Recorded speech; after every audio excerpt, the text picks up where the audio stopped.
What's up, guys? Thank y'all for joining in to another episode of the Texas Barbecue Show. Today we got Jonesy BBQ talking to us today. Championship pitmaster Jeff Jones out of Mississippi.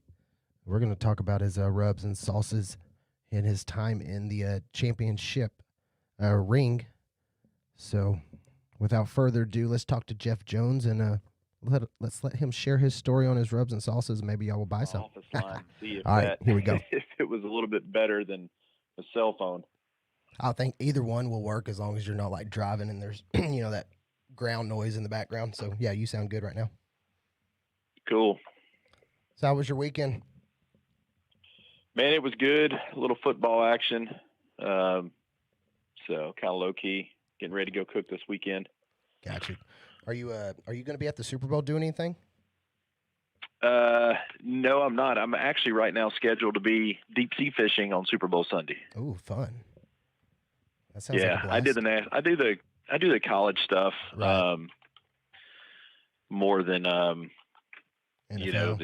the pro. I mean, I did the Super Bowl in when it was in Minneapolis, and it was ungodly cold. Gotcha. Well, this year's in Miami, so. Yeah, but see, next year the national championship in college is in Miami. So got it. I'll probably be back out in Miami, but yeah, I'd rather watch a little college football than pro. Right, for sure. Well, cool, man. So let me. Is it Jonesy Q BBQ or Jonesy? How do you say it? Jonesy Q. Jonesy Q. Okay, that's what I kind of thought. It sounded better. All right, so give me so I'm looking at your website, and yeah, we're going right now. Who is Jonesy Q? It says you're a Delta boy. Mississippi Delta. You and your dad, were in contests together. So that's where your passion for barbecue began. Was your dad? Yeah, barbecue kind of, growing up in the South of Mississippi, it's barbecue's an everyday day of life. Everyone's always cooking. It's farm to table. But there's always a fire pit going with something on it. Right. Outside of, the South's famous for fried chicken. So outside of frying chicken, most everything was done on the grill. Just kind of got in there and started, learning the groove, cooking with my dad and some of the other, just local guys that I knew. Moving out to Texas for 12 years, I lived in Dallas, and that kind of shot me in a different direction. Just simply because the fact that barbecue in Texas is different from barbecue anywhere else in the country. Basically because you're going back into a lot of beef with the brisket and the beef ribs, which is not something I was real familiar with, cooking more of the Memphis style right. Type of Q. So that was kind of it in a nutshell, just kind of getting diversified and meeting different guys, learning how to cook Texas brisket. But I was fortunate enough to move to Las Vegas for 2 years, and there was not crap for barbecue in Las Vegas. So it really forced me to go out, really get and start cooking good Q there. So I kind of took a lot of what I learned from my dad, what I learned from Texas, and started doing kind of little pop-ups out in Vegas. And then when I moved back to Mississippi, I just full throttle got back into barbecue. Started off with a couple of sponsors. I actually had Three Stacks Barbecue, which was a restaurant in Frisco, was actually one of my sponsors. Okay.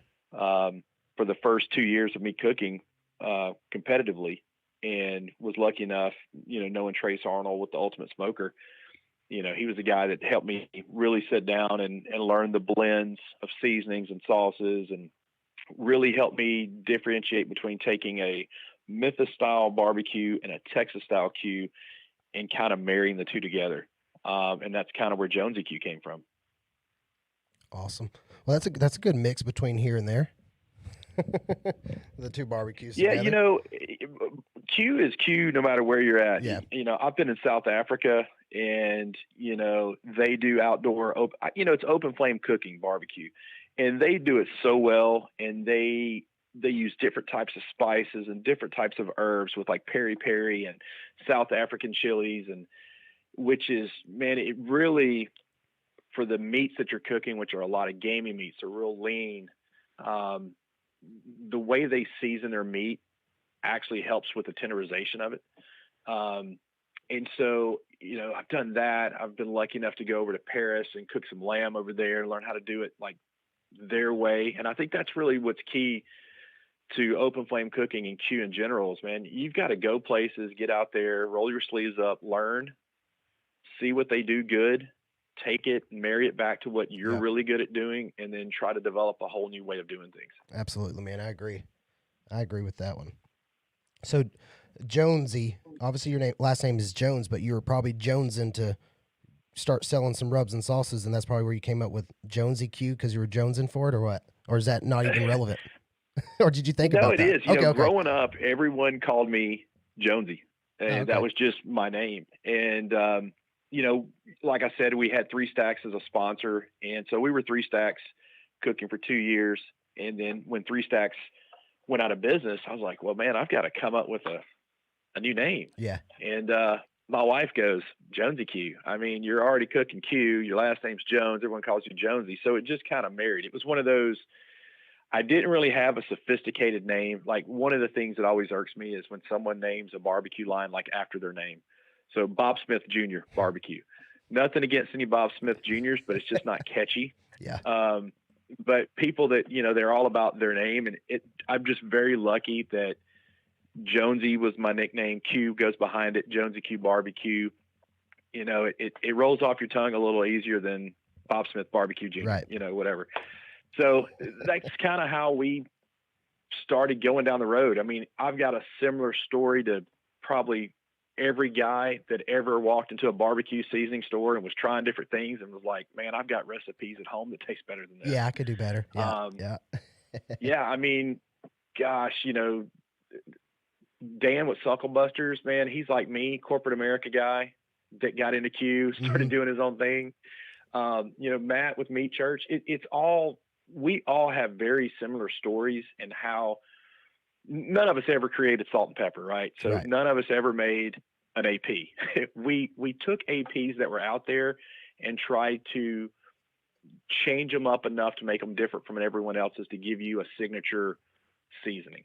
And I think there's so many different pitmasters out there, depending on what their specialty meat is. They've taken that and they've made a home run, hit with a seasoning that's tailored for them. And I think that's what makes it so diverse is, 3 different pitmasters can use 3 different APs that are all basically similar, but totally different. Right. And you get a totally different outcome from them, and they're all great. And I think that's what's so awesome about, barbecue in general. And that's what's awesome about cooking in general is all the different flavor profiles, and, you can take your seasonings and it can be applied to more than just barbecue. So like your Ectasy Rub. Yeah. Excuse me. I am learning so much from just doing little pop-up cooking classes and things. And one of the goals this year with Jonesy Q is we're in the process of launching a new gourmet line, because we were trying to get, you go to competitions and it's very few women, and the women that do cook and barbecue, they're badass. I mean, they really can go at it. But trying to grab, the typical housewife or the husband that cooks outside in the backyard, cooks steaks on his green egg, trying to get his wife to get more into it. And I've learned that when you say barbecue to some of, I lived in Dallas, I lived in Highland Park. So you walk around Highland Park and you talk about barbecue, most of them will go, oh, that's stinky and messy and everything. And if you say more of open flame cooking, hey, you grab their attention a little more. Right. Grilling. And so we've really tried to help churn some of the women out there that, hey, it's not just barbecue. Cooking a steak outside on a grill, that's cooking Q. That's barbecue. It's beef. You can season it up. I mean, you could do pork chops. It's helping them, educate them, and understand, how to take a great concept that we love doing every day and trying to get it more family oriented, and get the wives back into cooking it and doing outdoor cooking on a grill with a pot, with a pan, doing things. I mean, heck, now with with pellet cookers, man, you can cook casseroles, you can do biscuits. I mean, you can do pies. There's, you can take a barbecue pit and turn it into a convection oven. Yep. And I think it's trying to take that marriage of barbecue and seasoning and outdoor cooking and trying to get it all together. And that's, that's that really full what experience. we're, striving to do this year. Awesome. So are any of your rubs or sauces, are they influenced by previous family recipes, or are these all something you've kind of came up with over the last few years, or do you have do you have something like that that's something special to you? A lot of it really, it's family oriented, but it's with traveling. Learning different spices. It's one thing to go grab a combination rub off a shelf and go, man, that tastes totally different. But figuring out what that one ingredient is that's in that makes it taste that way, right. That's where you really start focusing on differentiation. And, growing up, we had some herbs that were really good that I enjoyed using. It's like the difference in jalapeno powders. I think when we made our Ectasy Rub, we sampled probably 20 jalapeno powders because there's a difference in getting one with jalapeno taste and jalapeno burn. Right. So you want to find that neutral balance. And so you've got to have a great palate. It's like a winemaker. You've got to have a great palate and a great food chemist to sit down and make a blend for you. So a lot of what we've done is worked with great food chemists, different pitmasters, going with Jordy from Big D's Barbecue. Man, I pick Jordy's brain all the time about different seasons that he's come across, because he's using some very unique blends with what he's doing. And if you can take those differentiations of a great seasoning, married up with a lot of the recipes that we come across, that's kind of where our new style of rubs are coming in at. And but it all starts with, the old family secrets that pass down. And then you've got to turn around and take those and make them commercialized in such a way right. that you've got the proper ingredients in there that's going to marry together perfectly. For sure. So we were talking about salt, pepper, garlic, your all-purpose rub. Now your Ectasy Rub, give me or tell everybody a little bit behind that one, because it's got the powder in it. The jalapeno powder's got butter powder, which I've never seen that in any seasoning. So lay it down for us. Tell us about this Ectasy Rub. Well, we first started off with we had a salt, pepper, garlic, which we called it Love Rub. Loved it on everything. And you put it on vegetables, eggs, put it on steaks. And one of the misconceptions out there is MSG. Right. I like MSG. Mm-hmm. It's really good. My stomach doesn't like it, but it's a really good ingredient preservative to use from. It's a misconception. Some people love it. Some people say it's the devil. We were really getting pushed that people were like, man, I would use this rub more if it didn't have MSG in it. So we kind of went to the drawing board and we're like, okay, what's some different preservatives we can use? And I+G is an alternative to MSG. So we said, okay, let's make an all-purpose, similar to our Love Rub, but let's kick it up a notch. And so we added a little more garlic to it. We added some jalapeno powder, and we added some butter powder to it. And I brought some in, we blended it. My wife just happened to be cooking popcorn, and she put it on popcorn. She goes, this is the best popcorn seasoning ever. And I was like, that's great, honey, but it's not for popcorn, And right. So we really did some test batches and sent it, to a lot of people. And we're like, hey, try this. Give me some feedback. Because the worst thing you can do is rush to bottle something for sure and ship it off and it bomb. And so we really drug our feet really long for probably about 5 months, getting this thing out there and getting it to some different pitmasters. And we were actually cooking with it a lot of last year, got some of the other teams that JonesyQ sponsors cooking with it, and started seeing some really good outcomes with it. And it kind of forced us there, to make some changes in some other rubs, which led to the birth of Money Honey, which we named after Elvis Presley, being a Mississippi boy, That's perfect. That's the next one. So lay it on us, Money Honey. Yeah, Money Honey was our basic pork rub. And I started noticing some people come out with, they have an apple rub. They have a peach rub. They have a pecan rub. They have a jalapeno rub. They have all these different, single variations. Right. And I was like, man, we've got to find a simpler way of doing things. And I was like, I took our booty rub and I got some pecan and some chipotle and I added to it. And I was like, well, that was easy because that was a home run with just changing 2 ingredients. Mm-hmm. But it's amazing once you adapted the flavors of, you can overshoot your chipotle and hide the pecan, or you can overshoot your pecan and hide the chipotle. And that's why we have really great food chemists that can help us when you give them a vision of what you want, for them to help you dial it in to get that perfect blend. And it was just something that just popped. And, it really worked great launching all of these, our next generation rubs all at the same time. But it's different, man. It's good on beef. It's good on chicken. It's good on pork. It's good on everything. Yeah. I think I texted you when I got the shipment last week. It is money. Yeah, it's money, honey. We were trying to figure out a name, right? And it just so happens was on Sirius XM and on the Elvis channel, and Money Honey came on the radio, and I was like, I'm naming this thing Money Honey. There you go. It's a perfect name. Yeah, no, it's I might get in trouble for saying it, but it's one of my top 3, and I've been through a lot of seasoning, so kudos to you, man.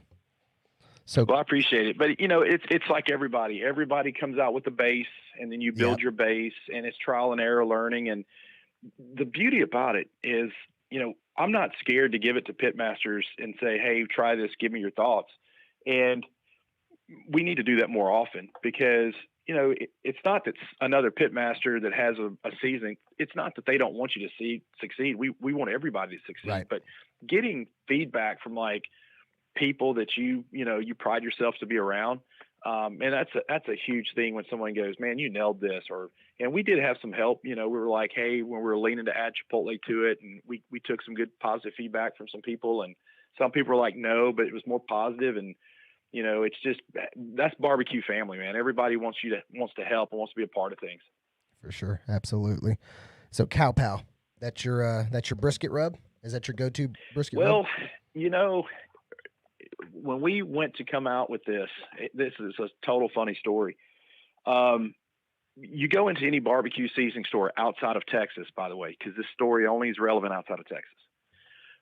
Brisket rubs are not big sellers because mostly everyone's salt and pepper on a good Texas brisket. And I wanted to create a seasoning that was for beef. I wanted something that I could use on a burger, a steak, lamb chops, and I didn't want to just pigeonhole it for brisket, because I think if we would have sold it for brisket, sometimes people say, oh, that says brisket, so it can't be good on steak. I'm like, dude, it's beef. It's good. And so I tried to get a little dynamic with this rub. We went with dehydrated mushrooms, coffee grinds in it, Worcestershire powder. I've seen so many people just drown a perfectly good steak in Worcestershire sauce. And then they go, man, my steak's salty. Well, really? Yep. What gave you that idea? And so I was like, let me help people out here. All right, brother, it's got it in there. So put you a little AP on there, get your meat sweaty, put this on there. You're going to get that Worcestershire flavor at an extent, but you're not drowning it in there.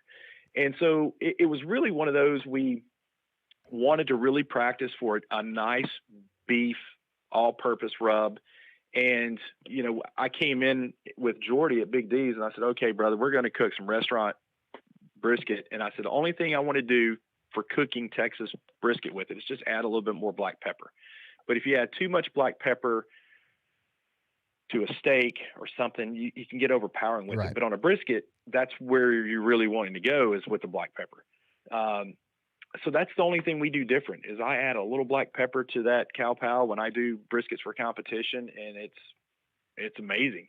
But it was really not designed for brisket, but yet again it was. But I just felt like if we called it anything brisket, it was going to pigeonhole it, and you're going to hurt yourself in a marketing aspect. Right. Yeah, for sure. For sure. Everybody's going by perspective nowadays and what they see. So that's perfect. So what are your other, I saw your post yesterday, and that's what I have actually on the screen. So on YouTube, everybody's looking at your Money Honey, Cow Pal, and Ectasy Rub. What are some of your other rubs or sauces you want to highlight that you got?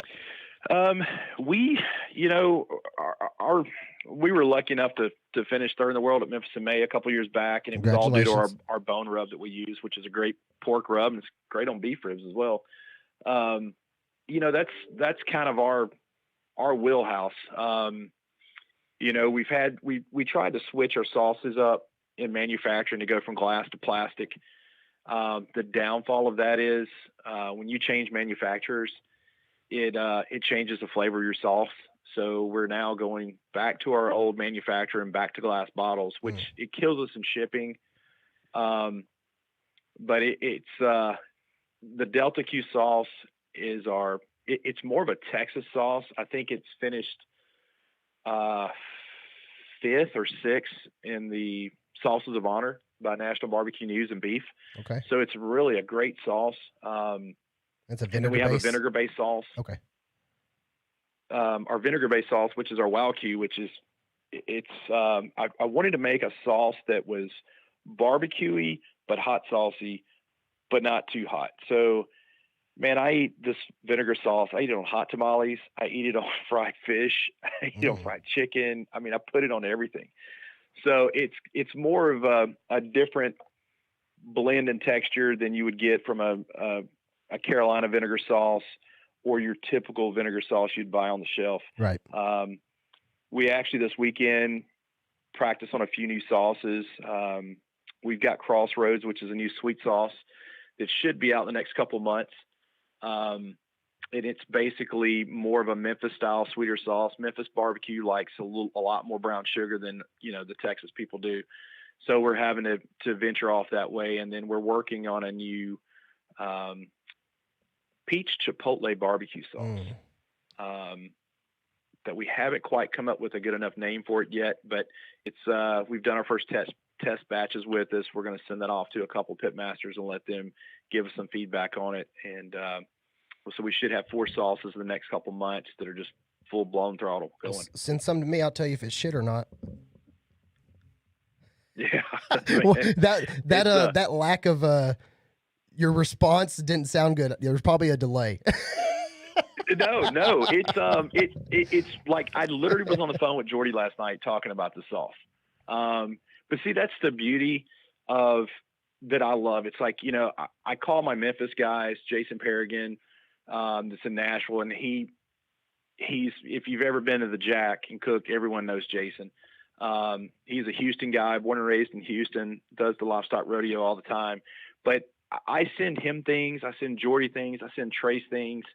You know, getting different regional people trying things, because that's how you make a competitive sauce for the entire country to right. use. Commercial, if not, you will totally pigeonhole yourself into a region that you can't market outside of that. Yep.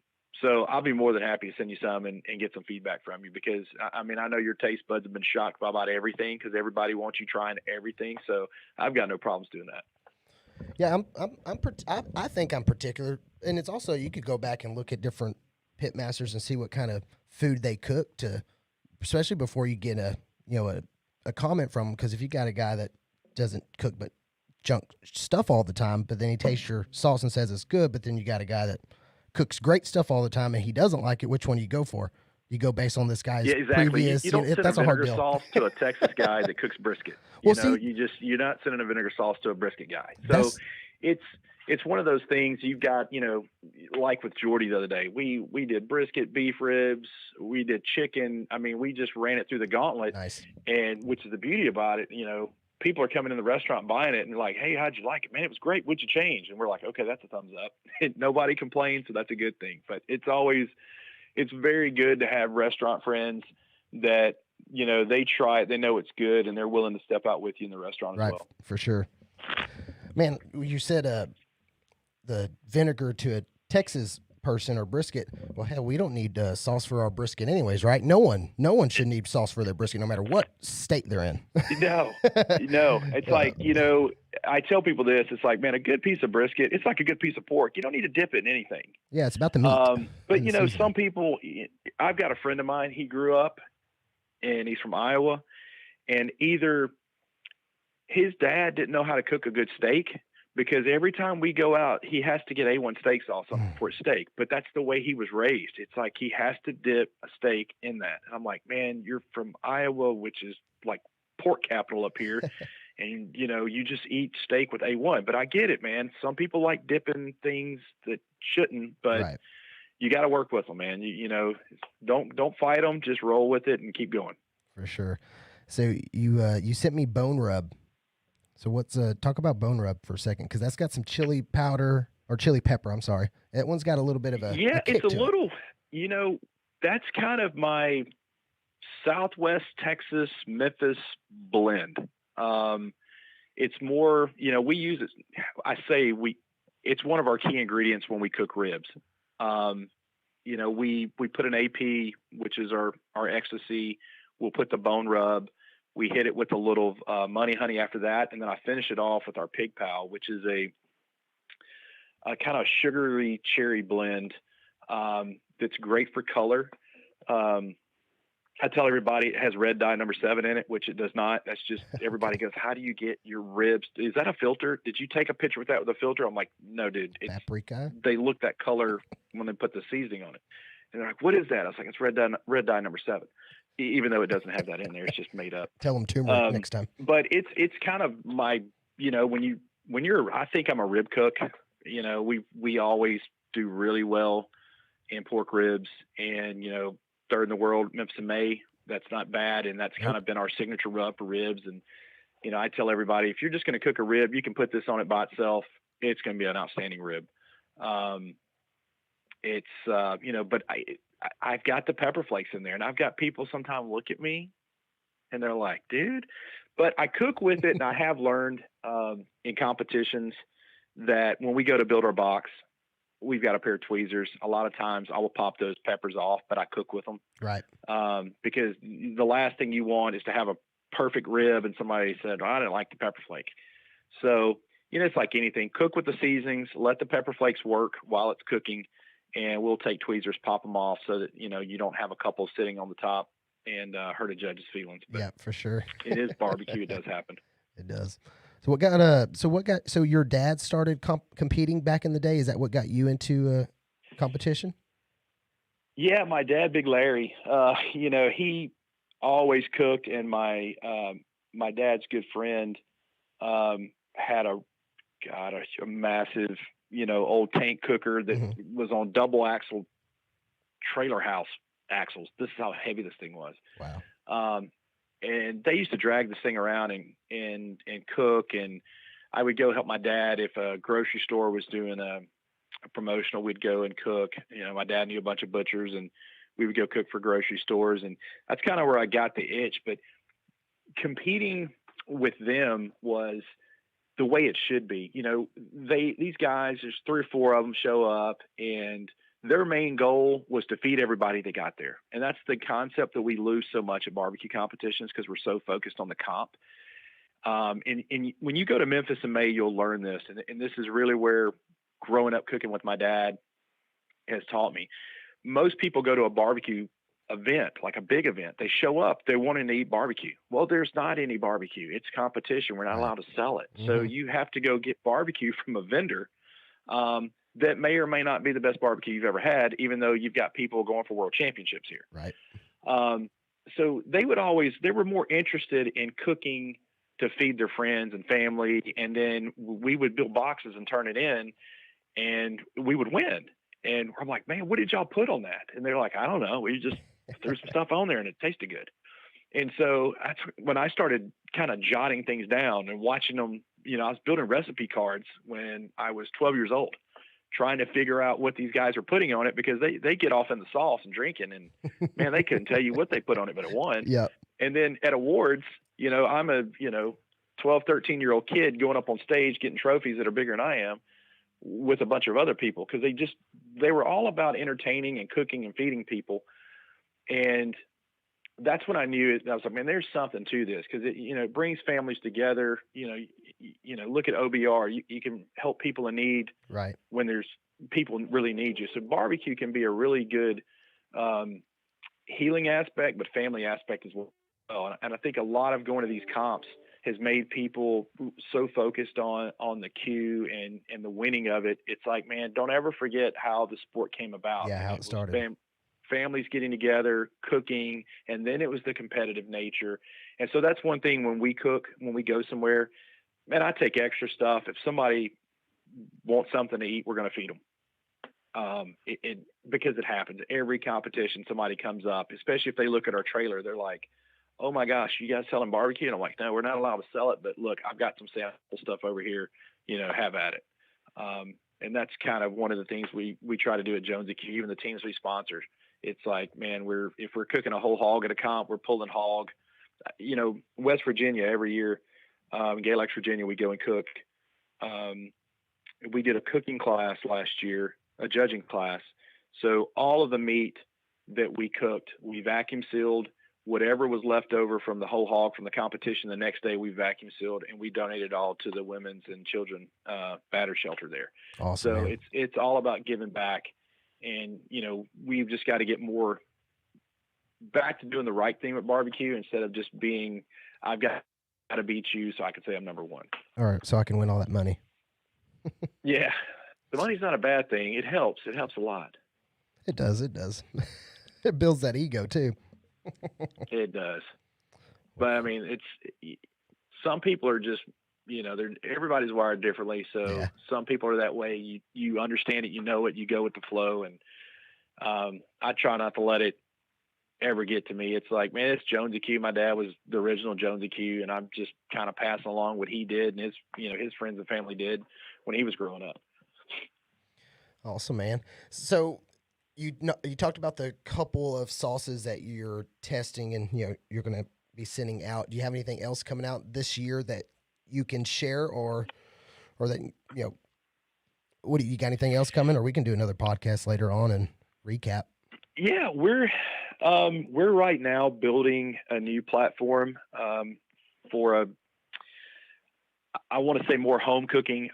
I call open fire cooking. I'm so striving to get more females and more males outside cooking on grills with pots and pans, So Dutch cast iron oven, skillets, yep, and things lodge, like that. cool.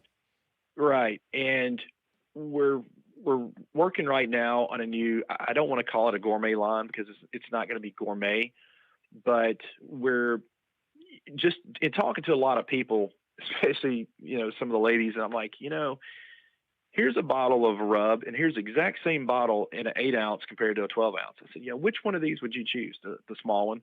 And I'm like, why? Well, that's too big. It won't fit in my cabinet. And I'm going, okay. Right. And but she goes, and that says barbecue on it, but I'm not cooking barbecue.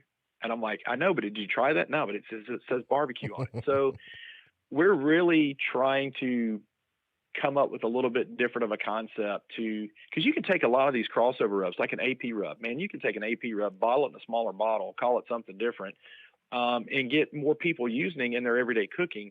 And barbecue is just blown up so much. Going into a barbecue store, there is hundreds and hundreds of different rubs out there.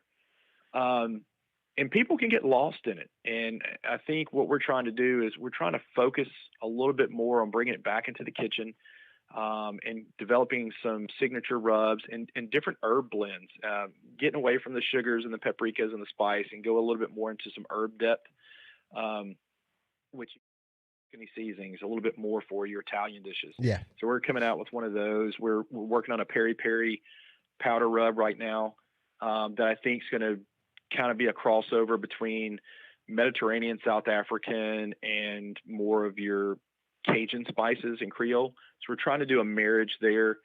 We're working right now with a little black truffle and salt, trying to get a little bit different of a steak seasoning for not your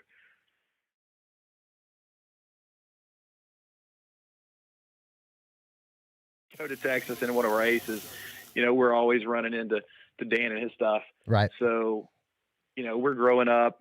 You can always order it on the website. We can get it shipped to you. And even if you want to try some stuff, I mean, we've got some sample stuff we do. I know Jordy's going to start carrying some of the line. Awesome. In Big D's Barbecue. And heck, I don't know. You could see me and Jordy doing a restaurant together here soon. Who knows? Sweet, man. All righty. Well, I appreciate you being on the Texas Barbecue Show, brother. All right, man. I appreciate you so much, and thanks to the barbecue family and the Texas Barbecue Show. Hell yeah, man. We'll talk at you soon. And guys, as soon as I'll get some pictures up here of some cooking I'm doing with your rubs this week, and some I've already did. I'm about to play a video, so you'll see this on the YouTube here in a couple weeks, Jeff. All right, man. Thank you so much. I appreciate you. Yes, sir. Have a good week. You too. Right, bye-bye. All right. That was Jeff Jones, owner of Jonesy Q out of Mississippi. So here's a quick little clip, all you guys watching on YouTube. Sorry, podcasters, if you can, jump on to YouTube, find Texas Barbecue Show, hit the subscribe button, hit the bell, and you'll be able to see these videos and, see a little bit more visual content than what you're hearing. So here's a clip of some steaks that we did on the East Texas Smoker State Park Grill over the weekend.